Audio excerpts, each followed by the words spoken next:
monks who have ordained. But even among all of us, whether we are lay or ordained,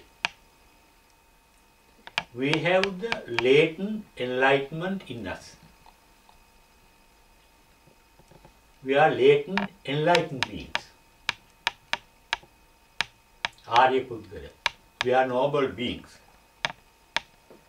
The enlightenment and nirvana are not two separate items. They are the two aspects of the same item, two sides, like the two sides of the same coin. When you are enlightened,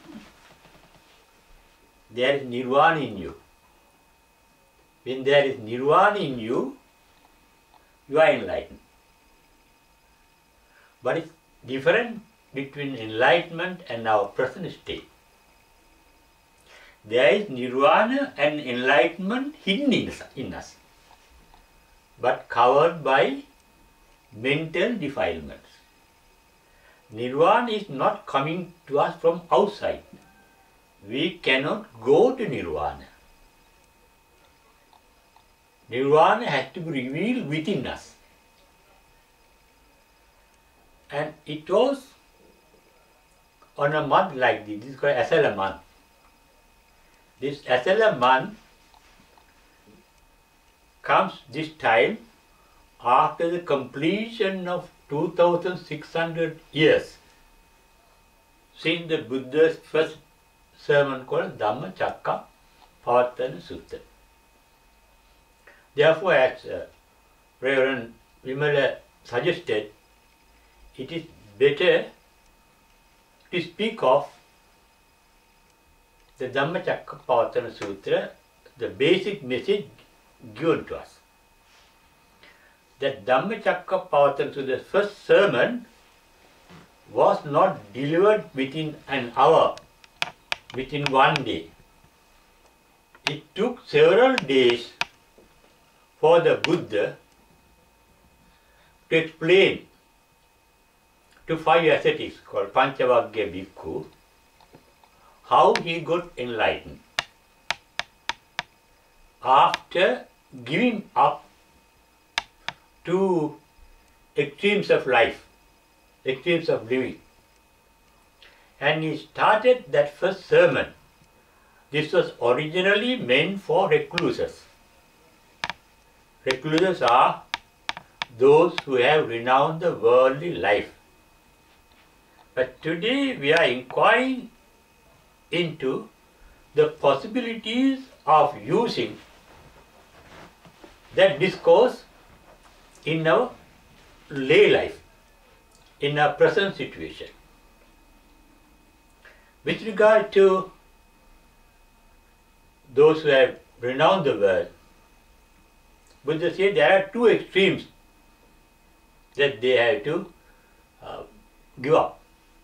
Dveme bhikkave anta pabbajitena nasevitabba. They should not be in association with these two extremes. Buddha was speaking through his own experience. One extreme he referred to in Pali as kama sukalli kami yoga, indulgence in sensual pleasures. As a young royal prince, very rich, very healthy, very young, he led extreme life of indulgence in sensual pleasures. And he found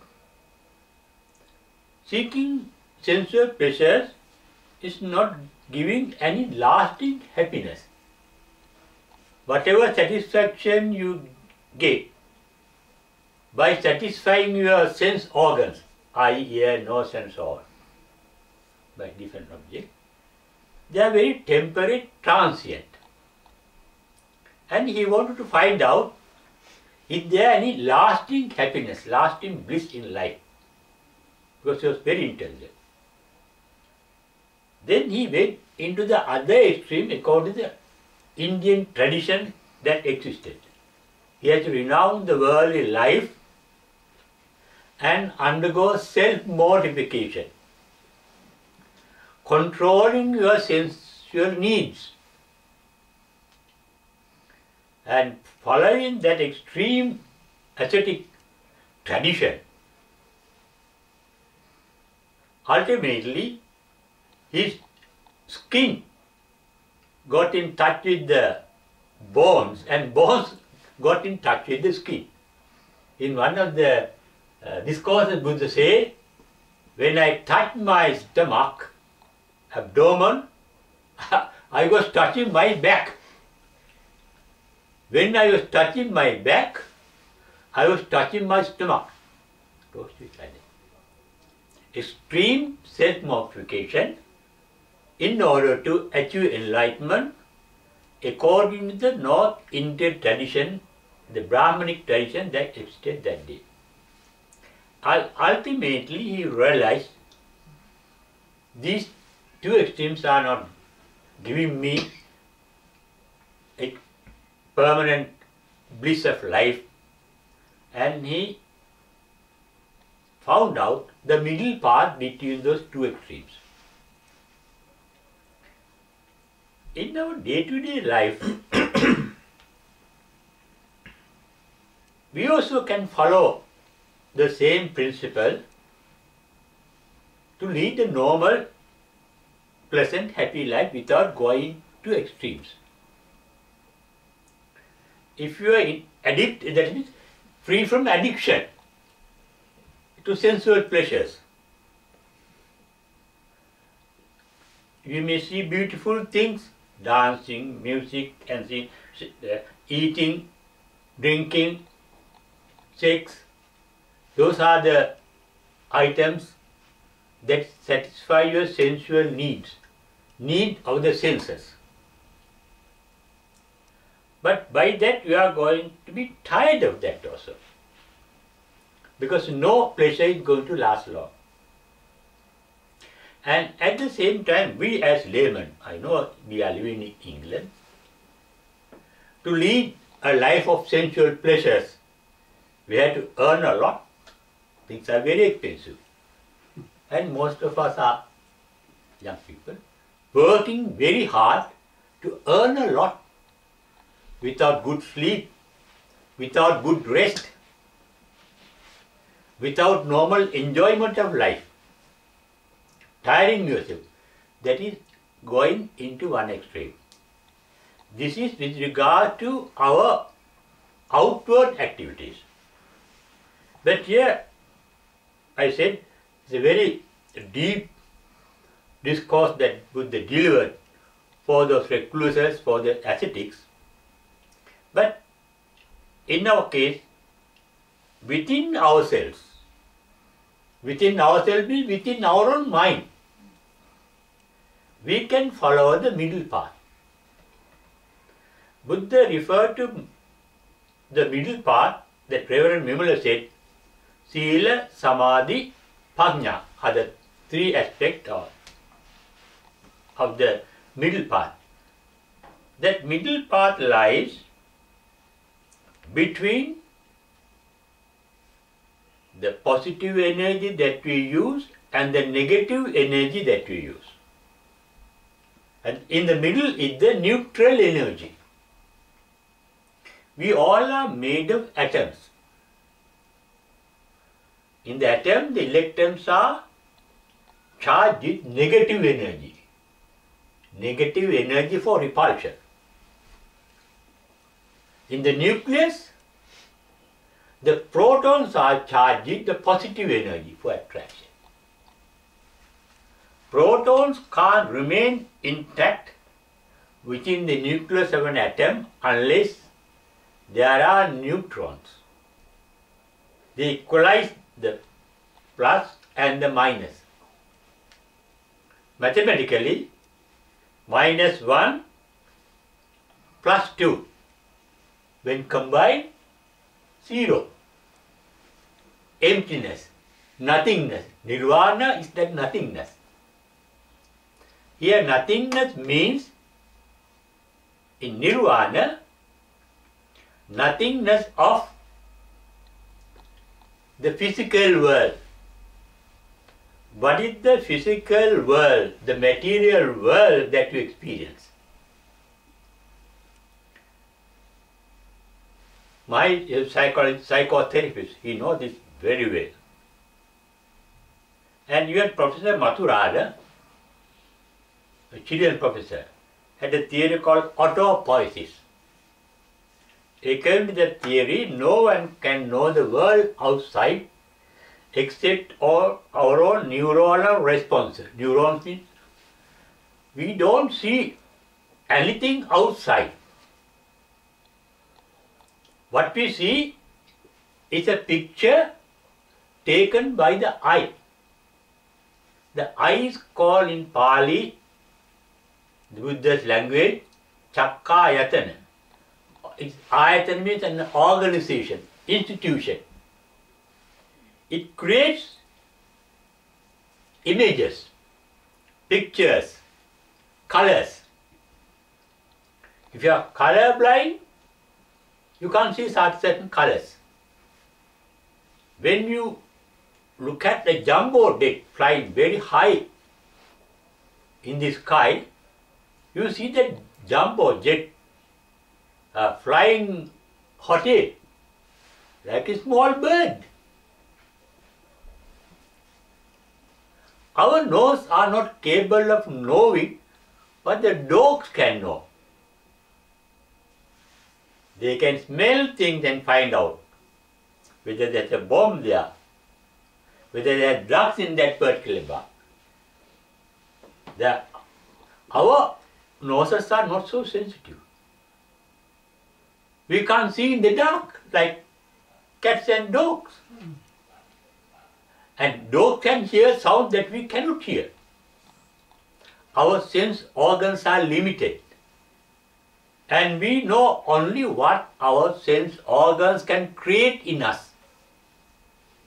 That is why Buddha said in the Rohitassa Sutta, Vyamacha kalebare panyapimi lokancha. Our entire world is within this 1 fathom body, nearly 6 foot. That means we only know what our senses have created, and those responses of the neurons. Now this is psychology. Stimuli and response. Our sense gets stimulated by sensory organs. The light can stimulate the eye. The sound waves can stimulate the ear. Different odors can stimulate the nose. Different tastes can stimulate the tongue. Different touch can stimulate our skin. And different emotions and pictures and ideas can stimulate our mind. Salayatana, 6 organs. And that is why I said our entire world is within us, within our body. Our mind is not only in the brain, in the entire body, according to Buddha. There is consciousness in every cell in us. There are memories even in our heart. Scientists found out that only after heart transplant. I have read number of reports of those people. One lady got a heart transplanted. After that heart transplanted, when she was going near a Kentucky Fried Chicken, she wanted to eat chicken nuggets. Wherever she goes, she had never eaten chicken nugget before the heart transplant. Then she found out that was the favorite dish of the person who had given her the heart. I read another report. Ordinary person, he has never written poetry. After heart transplant, he started writing poetry. And another report I read, after the heart transplant, he has never done music, he started playing music. And they found out there are memory cells Not only the brain, but even the heart. And they found out our heart vibrations, radiations are 4,000 times powerful than the brain waves. Now there is an important factor. When we are trying, the middle path is tranquilizing the mind. In our normal life, our brain radiates beta waves, hertz between 15 to 40. When you are just relaxed, they radiate brain cells alpha rays, waves, that is between 14 and 9 hertz. When you are drowsing, when you are very much relaxed and about to sleep or coming into a trance, they emanate theta rays, hertz between 5 and 9, or 5 and 8. Then when you are in deep sleep, they radiate between 1 and 4 delta waves. Therefore, coming into that state is coming into the closer and closer to the middle. I said we are made out of positive, negative and neutral energy. The entire universe and every item is made by these three types of energy. It is universal energy. Energy, according to Buddha, is not a thing. It is a creativity. It is a dynamism. That is why Buddha referred to one aspect of nature as anicca. Anicca means dynamic. Dynamic means energetic. Energy is not constant, always changing, always in a state of transformation.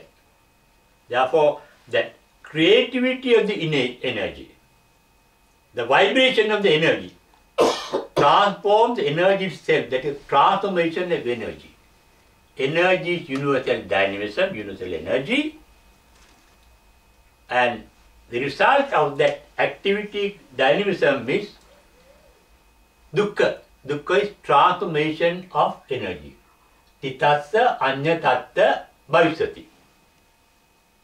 Then another aspect of the universe Buddha realized was anicca, dukkha, anatta. Non-retainability of a permanent identity.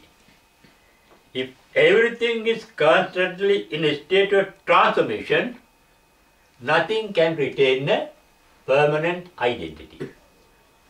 Buddha lived in the 5th century BC in India. In the same century, there was a Greek philosopher called Heraclitus. And he said, no one can step into the same river twice. You step into the river, and when you step it again, the same river is not there, it has flown away. Everything is in a flux. Actual reality is, you can't step into the same river even once. Why? As soon as you touch Shana Bambura, it has gone. You can't touch it. That means we can hold on to nothing. One extreme of our life, our mind, is holding on to. Upadana. Upa means towards you, adana is drag. I want to hold on. We want to hold on to our wife or husband or children. We want to hold on to our life, our youth. Our body is changing constantly. We can hold nothing into. That is reality.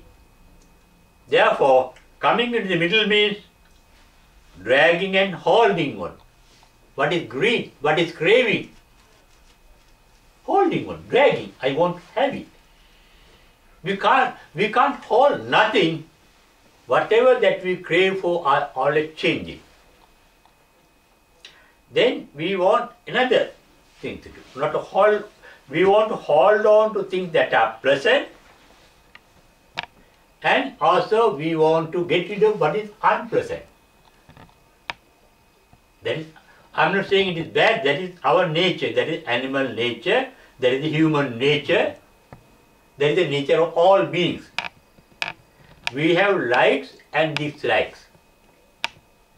We want to gather what we like and hold on to, and we want to get rid of what we dislike.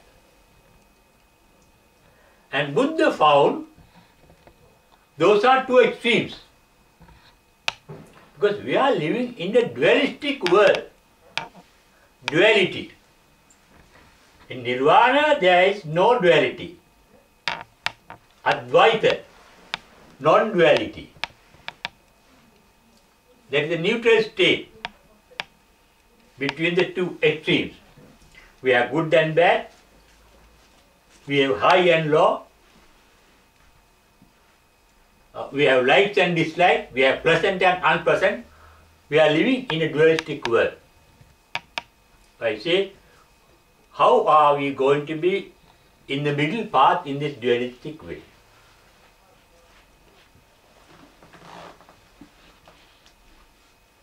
Buddha said the middle path is the Ariya Ashtangiko Marga.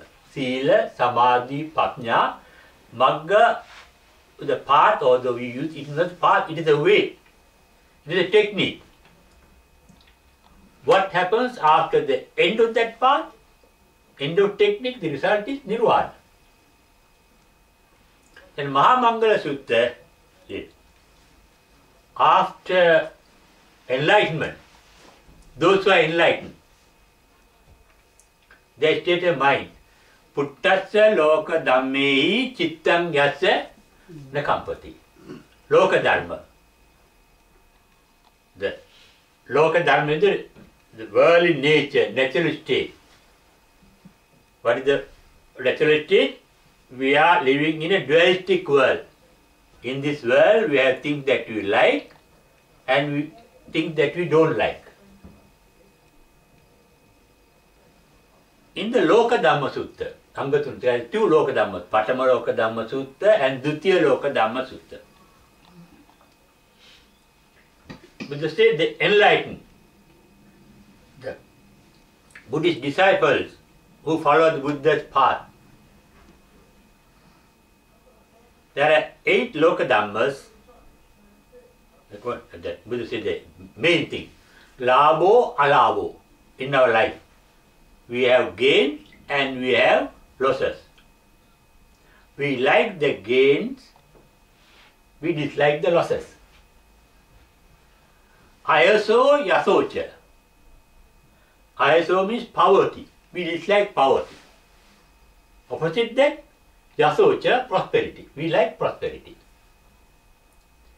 There is ninda, prasansa. Ninda is blame. Prasansa is praise. It's normal. We like the praise, we dislike the blame. Sukham dukkham. There is pleasure, there is pain. We like the pleasure, we dislike the pain. You can Sila, Samadhi, Prajna. Prajna is wisdom. Wisdom is not knowledge. Knowledge is what we have gathered from our sense organs and stored up in our brain cells. Wisdom is something instinctive, something natural. The capacity of the wisdom is to select between what is right and what is wrong. In Sila, Samadhi, Prajna, Prajna means Samma Ditti. Samma Ditti, in the Samma Ditti Sutta, Reverend Sariputta explains what is Samma Ditti, Kusalam Pajanati, Kusala Moolam Pajanati, Akusalam Pajanati, Akusala Moolam Pajanati. The capacity to know what is wholesome and what is unwholesome, what is good and what is bad in a normal state. To know the root cause of the akusala unwholesomeness and the root causes of the basis of wholesomeness. To know what is good and bad, and that is called Samma Ditti. Samma Ditti is an aspect of Panya. Because when that right the understanding is there, there is right thinking. Samma Sankappa. Samma Sankappa means Nekkamma Sankappa, Avyapada Sankappa, Avihimsa Sankappa. Nekkamma means detachment, free from karma. Vyapada means that Nekkamma means free from attachment to pleasures. Then, when there is no attachment to pleasure, there is no pain of mind. We get hurt when we don't have what is pleasant for us. Then we get hurt not because the thing is unpleasant, because we have a need for what is pleasant. Those are two extremes. And in our day-to-day life, we get attracted to what is good and we get repulsive to what is bad or unpleasant. Attraction and repulsion. Then in the Loka Dhamma Sutta, Buddha explained, the wise people, they know is pleasantness or unpleasantness. They are impermanent, transient, anicca. And anicca means they can't last long. Anicca, asasata, not sasvata, they can't last long. Viparinama Dhamma, they change. Whatever pleasant is subject, whatever pleasant is born, jati, jara, marana. Whatever that is generated is subject to degeneration. Whatever that is born is subject to decay and death. What is the understanding? Only one, Kondanya, ascetic, got after listening to Buddha for several days on this. First, this is called Dhamma Cakkappawattana Sutta. Buddha said, Atmatu Anya Kondanyasa Virajam Vitamalan Dhamma Cakkung Udapadi Yam Kinchi Samudaya Dhammam Sabbandam Nirodha Dhammanti. Atmatu Kondanya, the Reverend Kondanya. Dhamma Cakkung Udapadi. The eye that can see the Dhamma. Dhamma means the mental. Now, a mind is called in Pali Mano. The object of the mind is called Dhamma. Like eye, Chakku, object of the eye called Rupa. In other sense organ, ear, Sot, ear, the object is Sadda, sound. Similarly, the content of the mind is called Dhamma. He could see the content of the mind.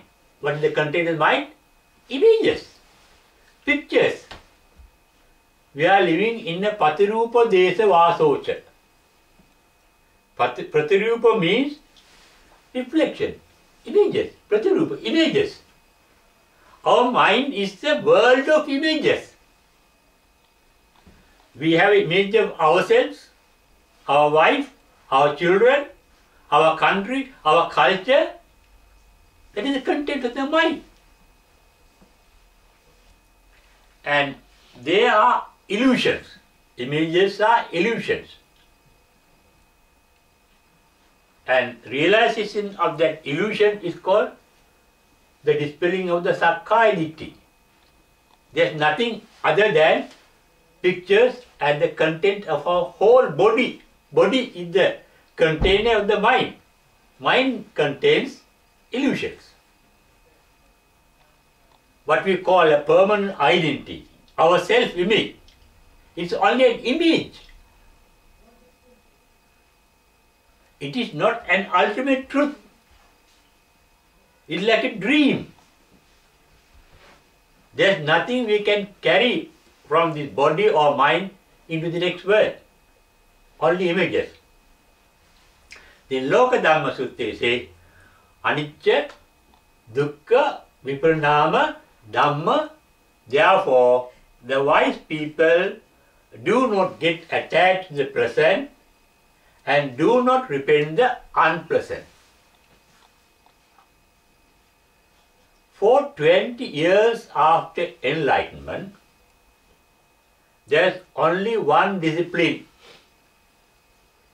one method Buddha taught his disciple. Kanti paramam tapo titikka.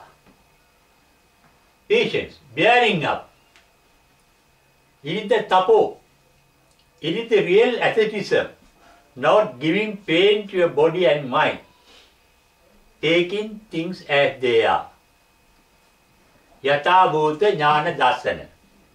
It is that dassana, that vision, Reverend Anya Kondanya opened up after listening to the Buddha's first sermon. What did he realize?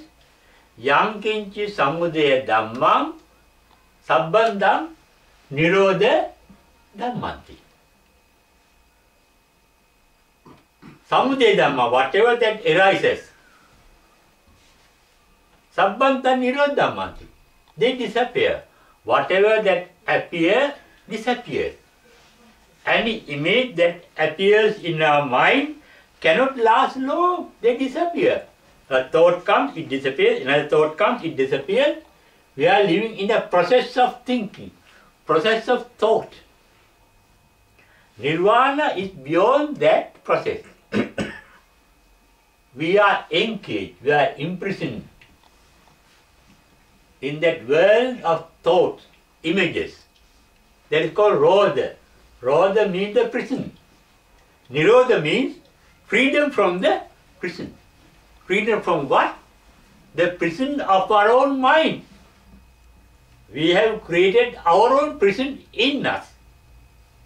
We have created hell in us if we do bad things. We create heaven in us if we do wholesome things. But both hell and heaven in us or outside us cannot last forever. Buddha has said in one of the suttas that even like Puggala Sutta, in Anguttara Nikaya there are 4 Puggala Sutra discourses. And there he described the Indian traditional way and his way in the Puggala Sutta. He said in the Puggala Sutta, if you practice the first dhyana perfectly well, you can be reborn in Brahmaloka. It depends on the level of the Brahmaloka. Parisajya means the retinue of the Brahma. Purohita means his advisors, middle class. Mahabrahma means higher class. That was the highest aim of all the Indians, Brahmins at that time. Brahma Sahaveta. Then a number of instances he has said, I have lived in Brahmaloka number of times. even the Brahmas, as being, even if you go there, if you have not got Sotapanna like Anya Kondanya, stream winner, you can go back to hell. Can be after Brahmaloka, you can be reborn as an animal, as a Pereta, hungry ghost, or go into worse hell's Niraya. Not only Patama Dhyana, Dutiya Dhyana, Satya Dhyana, all those Dhyanas, Ashtama Dhyana, you can go to Brahma world, but you can't live there long. Unless they are called Samatha Bhavana, tranquility. During the time before the Buddha, they followed Samatha Bhavana, tranquilizing the mind, concentrating on some object, so that defilement goes down like sediments, and you see the superficial line as clear water. But we don't know at what moment those sediments from the base can come up and make the entire mind unwholesome. It can happen. Subduing mental defilement is one way those Indians practiced before the Buddha. Buddha's method is not subduing, not controlling. Nirodha, niruddha, extinction of the mental defilements. It is the mental defilement that make you attracted to the pleasant and distracted from the unpleasant. Kanti means just bear up. Why? When there is pain in the mind, it has come up. Yanki samudaya dhammam sabbanta nirodha dhammanti. Somebody is speaking good of me, praising me, just listen to it. It can, one is the same person can speak ill of you, blame you. One may love you, the same person can hate you again. With love you marry, and through hatred you divorce. That's how normal way of life, things are changing. Yatha bhuta jnana darsana is the middle path. You are in the middle and knowing these things, how to know it through wisdom. Vidarsana bhavana is called panya bhavana, inside meditation. That is inner sight, not through our prejudices called knowledge. There is instinctive wisdom in you, and the wisdom can show you the correct path and the wrong path. That is what happened when the Buddha was about to pass away. The unenlightened monks asked, after we pass away, whom are we going to follow? Who is going to help us to get enlightened? Buddha said, Atta Deepa Viharata. Be a light unto yourself. Atta Sarana. Self-help is the best help. Na Anya Sarana. Don't go to the help of anybody else. Why? To get enlightened, nobody else can help you. Why? Enlightenment is within you, and you have to look into your own self to discover the hidden enlightenment, the hidden nirvana, the eternal bliss, what you call it. It is within you. Therefore, Buddha's only method is vipassana, looking into yourself. That's what we are trying at the moment. What are the extremes in us and how we can be in the middle.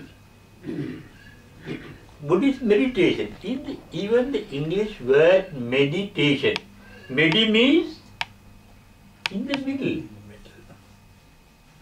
Station means standing. Fixed. Railway station. Railway station. They stand there. Station means the language. Therefore, meditation. Mediterranean. Medi means middle. Terranean means between two lands.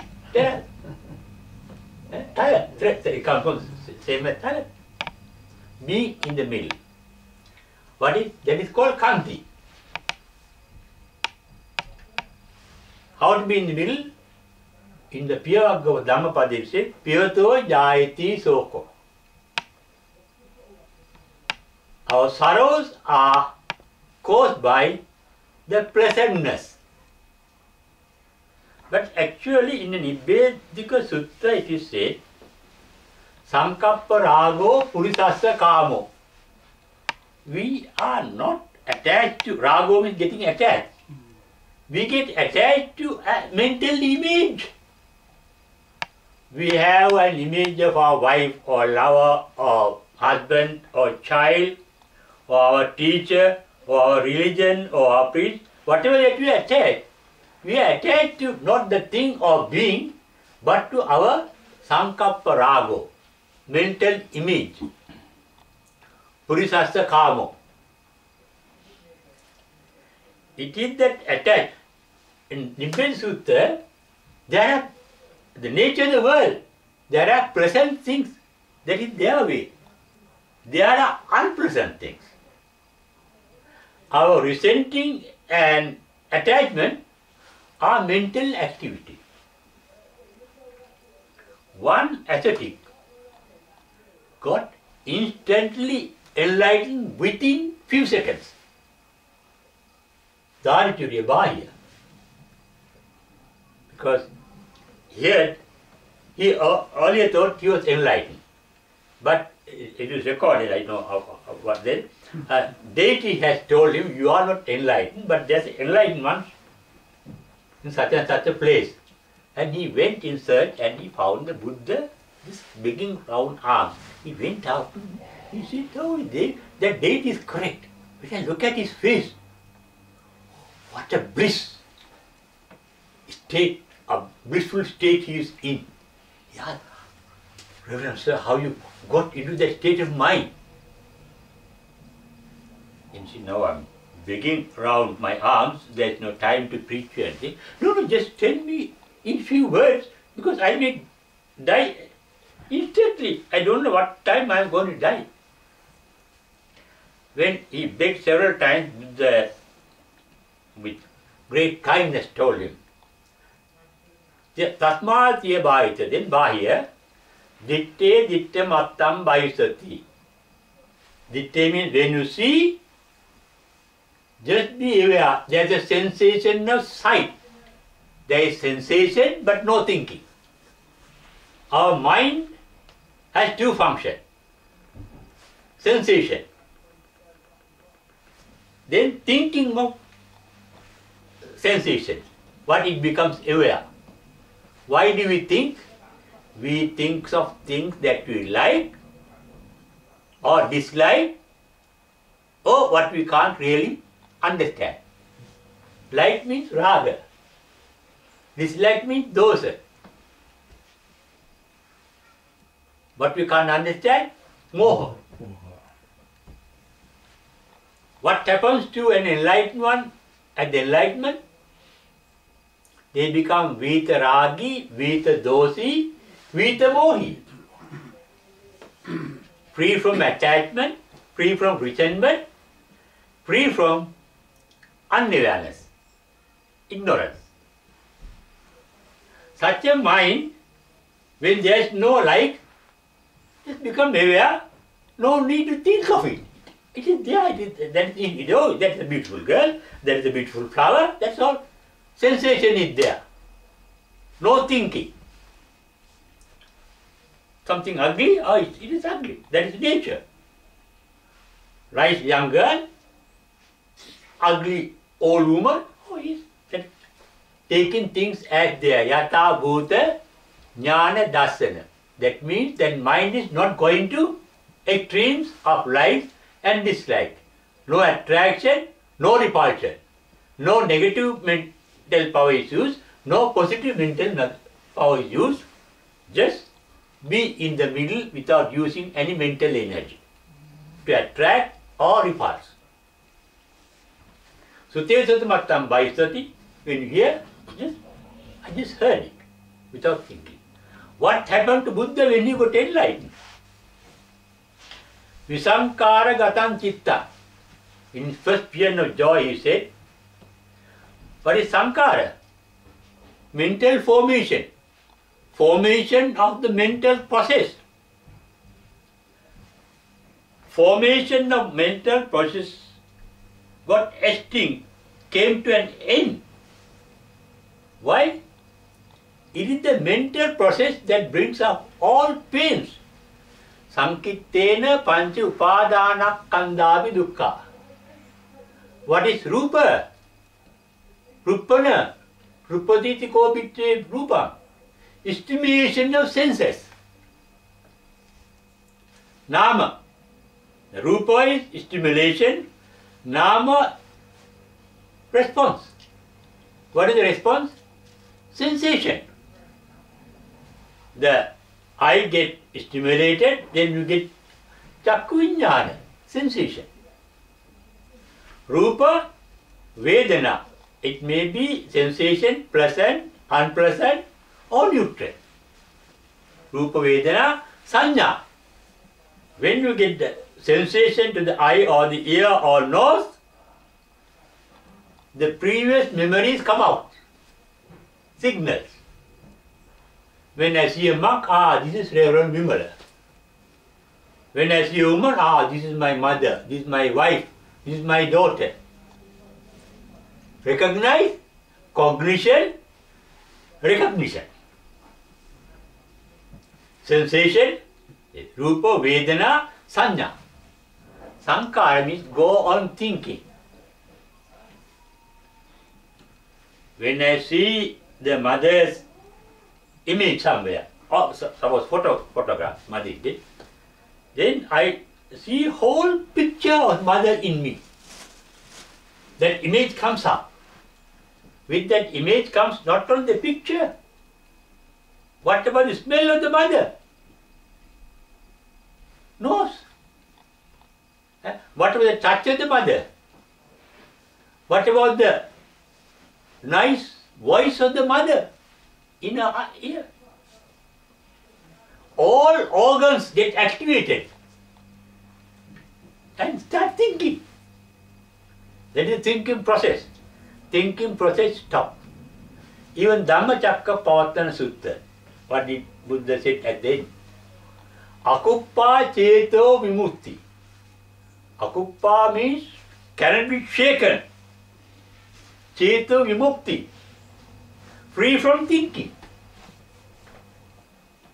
Why the enlightened do not think? We think because our awareness, our sensations are limited to our memories, our knowledge. They can see things beyond knowledge. Their mind is beyond time and space, time and distance. Buddha living here can go to a Brahmaloka, a galaxy, billions of light years away, instantly. He is here, but now even our mind. I am here now. When I think of Sri Lanka, mentally I am there. No distance. My past. Oh, I was a baby. About 8 years back. Here. Buddha. Before Sara Asankya Kalpa Laksa. Asankya. Innumerable kalpas. Laksa means 4 laksas. Kalpa, away. He said, I was a Sumedha ascetic. And Dipankara Buddha gave me the fixed word. Niyata Vivarana. The ascetic lying down on this muddy ground is Gautama Buddha. Deepankara Buddha could see what is going to happen after Sara Sankhe Kalpalaksa. And this Buddha, Gautama Buddha could see what happened, Sara. In their mind, there is no time dimension, akaliko, ehipasiko, sanditiko. Sanditi means here, now, sandit, ehi. The word ehi comes from ima, locative plural. Here means not here, because the same river cannot be steps. Here means here, and here. Ehipasiko. They see here and now. Therefore, their mind is not going to extremes of likes and dislikes, attraction and repulsion. That is what Buddha advised to Bahya. Ditte ditte mattam bhavisati, sute sute mattam bhavisati, mute mute mattam bhavisati, vinyate vinyata mattam bhavisati. All your sense organs, whatever it becomes aware, just be aware. But mind you, we are not ascetics. We have not renounced the world.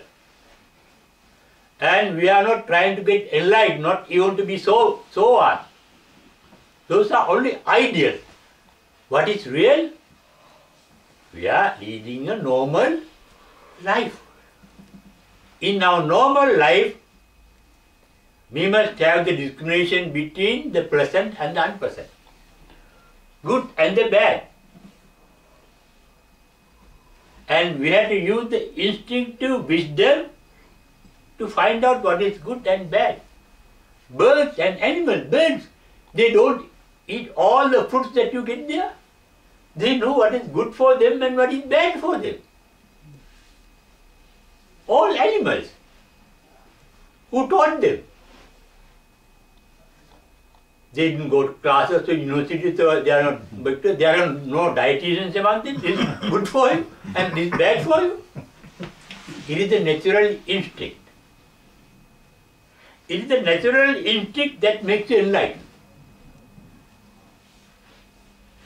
What happened at the Enlightenment?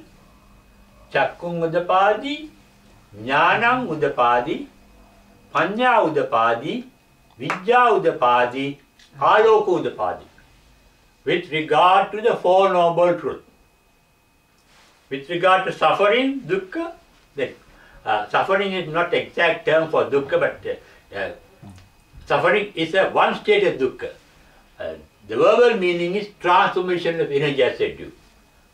Yadanichan tan dukkham, in Yadanicca Sutta, yan dukkham tadanatta. Whatever dynamic is in a state of transformation, whatever that is in a state of transformation can be retainable and can retain a permanent identity. That is Yadanicca Tilakkan. When we know that reality, we are not attached to anything, as I said earlier, we are not resenting anything, but in our normal life, we must have the discriminatory knowledge. Chakkum mudapadi, we see it. Jnanam mudapadi. Jnana is knowledge. Jnata, what is known. Jnana is knowing. Known and the knowing. Dhanna means in Sinhala, what is known, that is past, dead. Dhanena, now, here and now. Therefore the word jnana, although we translate it as knowledge, it is not knowledge. Knowledge is past, it is not dead. It is only a memory. It is what is in our heart, this is called brain. Or heart or whatever, retained by that. See, knowing it, Then comes the panya, the wisdom. That is called intuitive wisdom. When the wisdom is there, there is insight, inner sight. That is vidya. Avidya is darkness. Cannot see avidya. Vidya is seeing it. Vidya. Dukkha jnana, dukkha samudaya jnana, that is how vidya is explained by the Buddha and Reverend Sariputta. Wisdom says this is right, this is wrong. Sammaditthi, it comes in with the wisdom. Akusale kusalam pajanati, akusalam mulam pajanati, kusalam pajanati, kusalam mulam pajanati. That is the insight of wisdom. When there is insight, there is illumination. Aloko udapadi. Aloko means light, that is a symbolic, poetic expression. You can see anything and everything. That is the vision of the enlightened. But here, normal enlightened, not Samma Sambuddha, they know what should be seen, what should not be seen, they don't want to see. Buddha said in Sinsapa Sutra, oh monks, he picked up some leaves from the forest and said, where do you get more leaves, in my hand or in the forest? In the forest, monk said. Monks, I have told you a little, very little of what I know, like these few leaves in my hand. But I have not told you more than the leaves in the forest. I have told you only what is necessary to lead a blissful life and realize the perfect bliss, eternal bliss.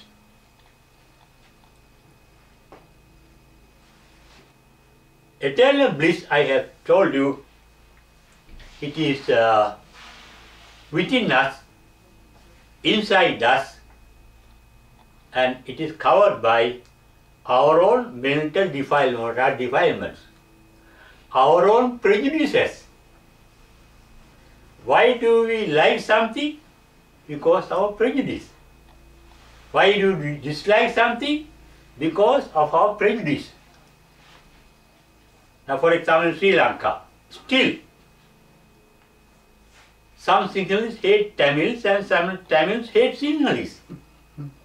It is due to their prejudice.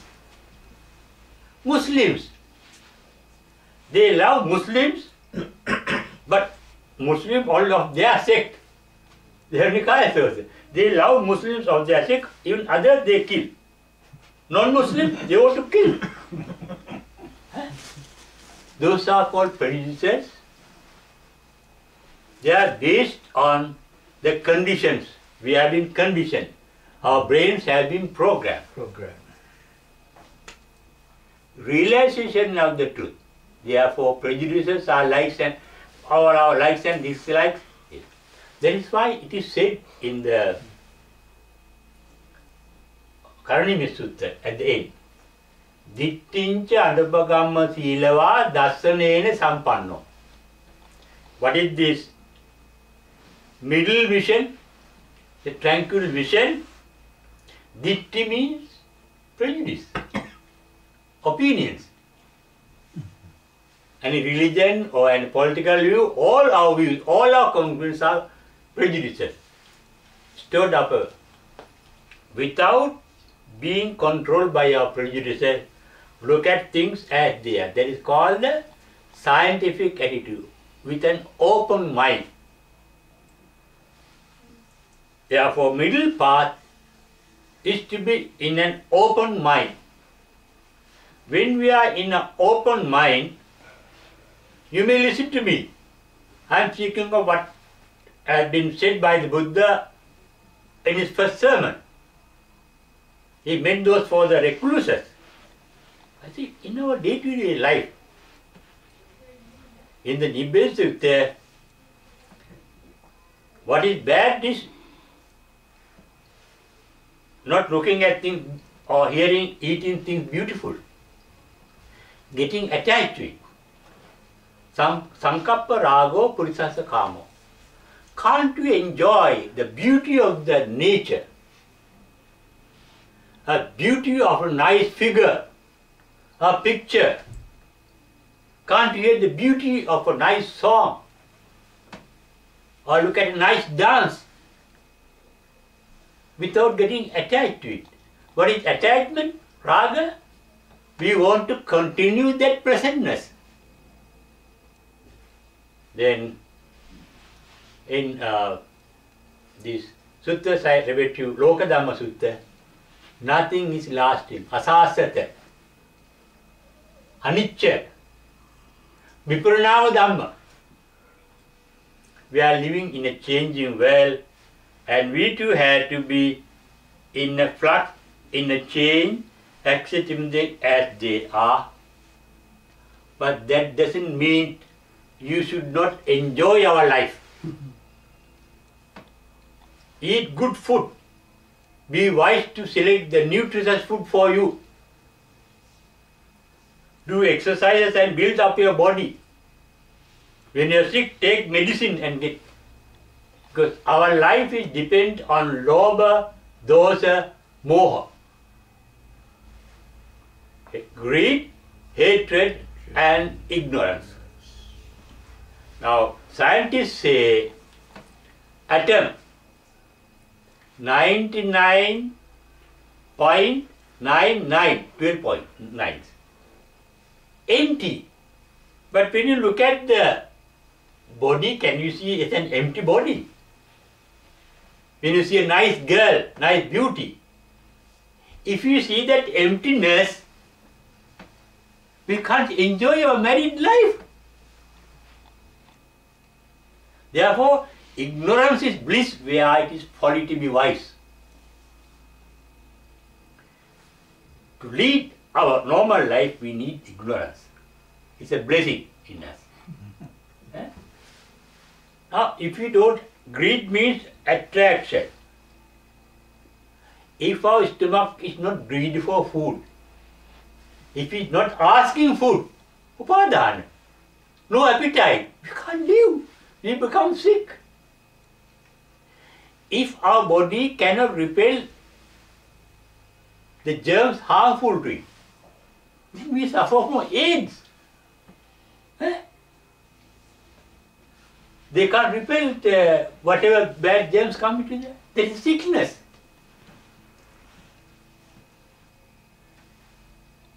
Buddha was speaking of theory that is an ideal. I am referring to our real world, where you use attraction, repulsion and ignorance.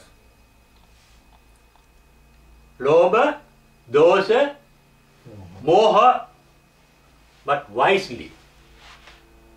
How can you use Dhammacakkappavattana Sutra without going to extremes? There is appetite and the body wants food. If you overeat, you are going to an extreme, overindulgence. Kama sukalli kanu yoga. If you have too much sex, go indulgence. If you have too much drinks, indulgence. Without being indulgent, can't we be wisely using? Because to Aranapindika Buddha said, he asked, teach us something that can be useful in our day-to-day normal life. We are labeled, we are not recluse, we are not monks. Buddha said, Atti Sukha, in your life. Atti means there is Sukha. You have money, you have wealth, and you have food, you have animal, you have health, your eyes can see, ears can hear, you are not deaf. Whatever blessings you have, that's a blessing. Atti Sukha. You have, we have in our life. Why do you come to England? To lead a better, more comfortable life than in Sri Lanka. Because we get more comfort here. Better roads, better climate, better food. Go to our supermarkets. Whatever that we want, food. That's why we come here. Are we wrong in doing that? No. There is a wise way to lead our short life happily. Therefore, in our normal day-to-day life, Atti Sukha, Anana Sukha, don't be in debt to others. If you think, I can't live without my wife or husband, you are dependent on it. Don't depend on it. Your happiness is brought, I can't live without meditating. I can't live without a drink in the evening. Indulgence.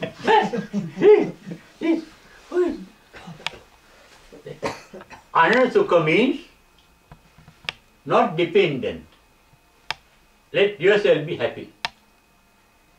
That is self-sufficiency. Ananasukha, not from others.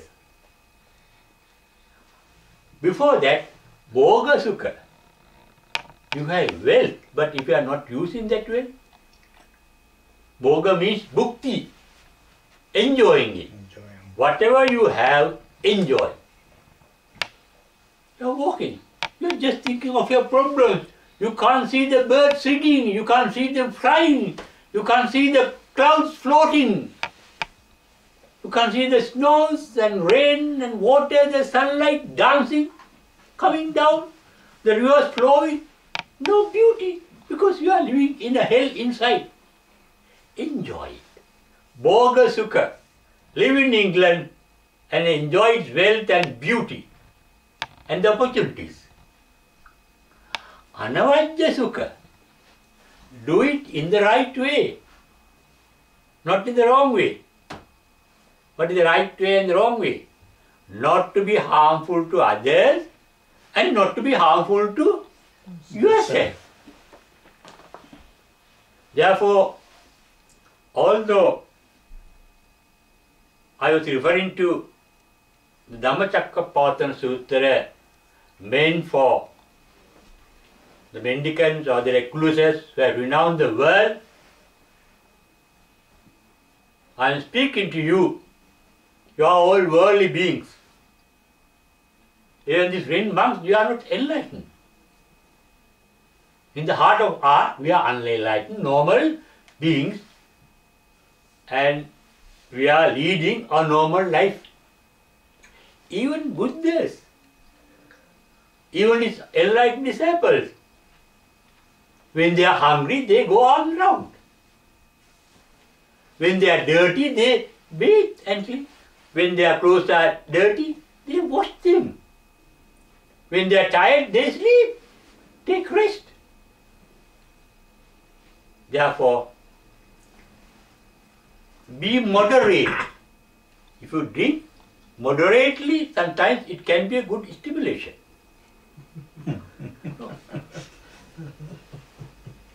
In the Heart Foundation, the British Heart Foundation, they encourage you some drinks in your old age, both males and females, some kind of stimulation, but there's a limit. Suramere Majja Pamadattano, within the limit. Within the limit. There's alcohol even in our rice. Yes. If you overeat rice, you have to go. Yes. Not even in the air that we breathe. The scientist told me, alcohol is there in the air. When you cut the coconut flower and they secrete and the alcohol in the air get mixed with that, and that is why the toddy gets alcohol. Alcohol, yeah. Yes. You can't. We are living in a world, any food, grapes or fruit. Alcohols are made of all this type of fruit, food. Therefore, The only lesson we can learn from Dhammacakkappavattana Sutta is Majjhima Patipada. Patipada means again and again. How? We may go to an extreme but come back to it. Sometimes we may overdrink, then we know the limit. Come to the near moderate level. We may overeat, then we get stomach problems. Then come to the middle level. Whatever you do, we work too hard to earn, then we realize it. Come to the middle level, not middle level. When Aditya asked Buddha, how do you got enlightened this flood of thoughts? Oga Sutra? You know Buddha? Anahuya. Again, Appatittang anahuya. I didn't make an effort. Nor did I remain just aloof. If you make an effort, self is there. In that auger, in that flood, you will be thrown away. If you don't do anything, you will sink. That's that Bhoga Sutra says. Be moderate. And my other advice is, don't try to be enlightened. Why?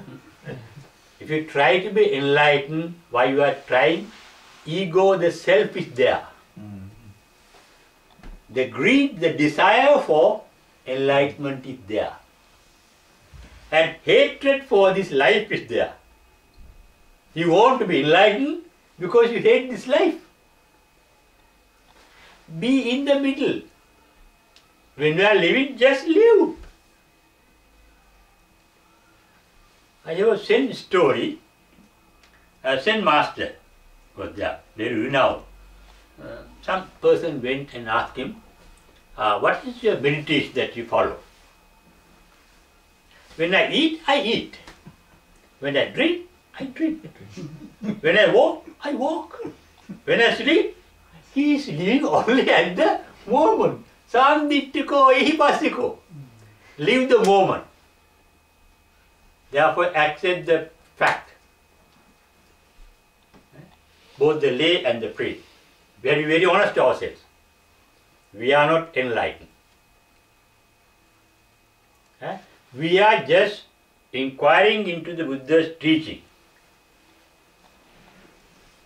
Because that is it, because we can't forget Buddha and discard Buddha. He was the wisest being that ever lived on this earth, according to the history. But we are not trying to be a Buddha. We are not imitative Buddha. Don't try to be an Arahant. Live your normal life and then you are leading a normal path. But as Buddha told Anathapindika, Atti Sukha, Bhoga Sukha, Anana Sukha, Anavajya Sukha. Think. Not greedy. There's no tension in us. There's no stress in us. A life free from stress and tension.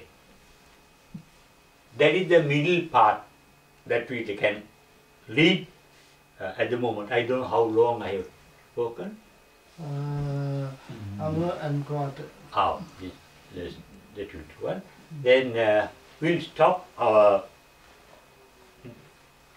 lecture and we can close camera.